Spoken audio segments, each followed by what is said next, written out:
Welcome to usharkitchen. இன்னைக்கு நம்ம உக்கரை செய்கிறது எப்படின்னு பார்ப்போம். இது செட்டிநாடு ஸ்பெஷல் ஸ்வீட்டு. உக்கரை செய்கிறதுக்கு தேவையான பொருட்கள்: பயத்தம்பருப்பு 100 கிராம், ரவை 50 கிராம், வெல்லம் பொடி பண்ணது 150 கிராம், முந்திரி கொஞ்சம், ஏலக்காய் 4, நெய் 4-5 ஸ்பூனு, ஒரு கல் உப்பு. ஏலக்காய் 4 பொடி பண்ணி வச்சுருக்கேன். பயத்தம்பருப்பு 100 கிராம் எடுத்திருக்கேன். அதில் பாதி ரவை எடுத்திருக்கேன், அதாவது 50 கிராம். இது ரெண்டும் சேர்த்து 150 கிராம். அந்த அளவுக்கு வெல்லம் எடுத்திருக்கேன். வெல்லம் கம்மியாக தேவைப்படுறவங்க கொஞ்சம் கம்மியாக கூட போட்டுக்கலாம். இப்போ பயத்தம்பருப்பை சிகப்பாக வறுத்துக்கணும், கருக்கிடக்கூடாது. சிகப்பானதும் எடுத்துடணும். இப்போ ரவையை போட்டிருக்கேன். ரவையையும் சிகப்பாக வறுத்துக்கணும். பாருங்க, பருப்பு இப்படி சிகப்பாக இருக்கணும். ரவையும் சிகப்பாக வறுத்து வச்சுருக்கேன். இப்போ இந்த பயத்தம்பருப்பை நல்லா கழுவிட்டு ஒரு அரை மணி நேரம் ஊற வைக்கணும்.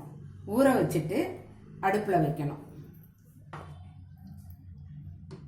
பாருங்க, பருப்பு வறுத்தது கழுவி ஊற வச்சுருக்கேன் அரை மணி நேரம். 100 கிராம் பருப்பு போட்டுறதுனால அதில் டபுள் பங்கு தண்ணி ஊற்றணும். தண்ணி ஊற்றி மூடி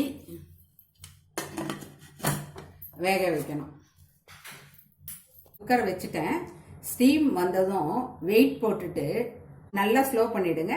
ஸ்லோ பண்ணிவிட்டு ஒரே விசிலில் ஆஃப் பண்ணிடலாம். இப்போ பயத்தம்பருப்பு வெந்துருச்சு பாருங்க. இப்படி மலர்ந்து இருக்கணும். ரொம்ப தண்ணியெல்லாம் இருக்கக்கூடாது. தண்ணி இல்லாமல் இப்படி இருக்கணும்.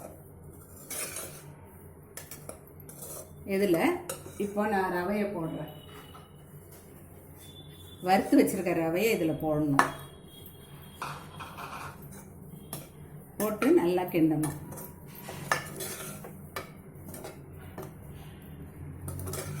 இதில் இருக்க கொஞ்சம் தண்ணியிலேயே இந்த ரவை வெந்துடும்.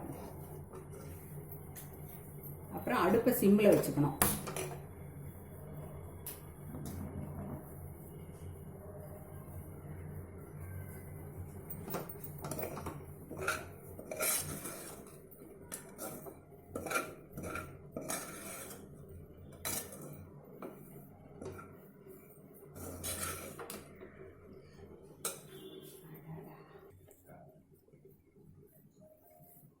கொஞ்சம் ரவை வெந்ததும் இதுலேயே வெல்லத்தை போடுறேன்.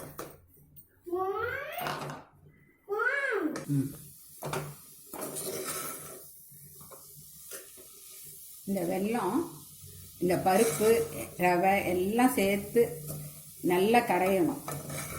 அதுலேயே இப்படியே கிண்டிக்கிட்டே இருக்கணும்.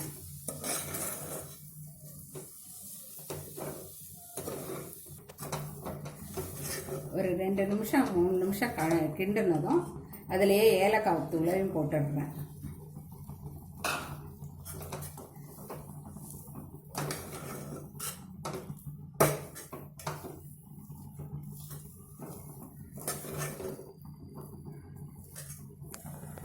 குக்கரை இப்போ இறக்கிட்டேன். கடாய் வச்சு நெய் ஊற்றியிருக்கேன். அதில் முந்திரி பருப்பை போட்டு சிவப்பாக வர வரையிலும் வேகணும். ரொம்ப கருப்பாயிடக்கூடாது.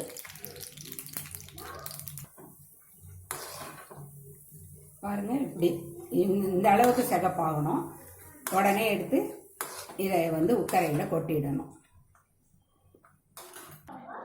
இப்போ வறுத்த முந்திரியை உக்கரையில் கொட்டிட்டேன்.